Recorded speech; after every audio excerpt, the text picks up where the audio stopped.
భారత్ మాలా project అనేది దీన్ని 2015 July 31నే వాస్తవానికి దీనికి కేంద్ర ప్రభుత్వం అంటే వాస్తవానికి గ్రీన్ సిగ్నల్ ఇచ్చింది 2015 జూలై 31న. మరి ఇక్కడ దీన్ని కేంద్ర రోడ్డు రవాణా శాఖ ప్రారంభించింది. అంటే కేంద్ర రోడ్డు రవాణా శాఖ ఈ భారత్ మాలా ప్రాజెక్టును ప్రారంభించిందండి. అంటే భారత్ మాలా ప్రాజెక్టు మొత్తం 7 లక్షల కోట్ల పెట్టుబడి.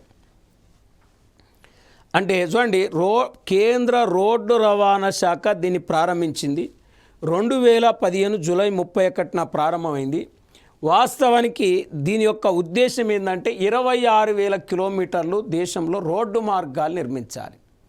మరి 7 లక్షల కోట్ల పెట్టుబడి. ఇది దేశంలో 550 జిల్లాలను అనుసంధానం చేస్తుంది.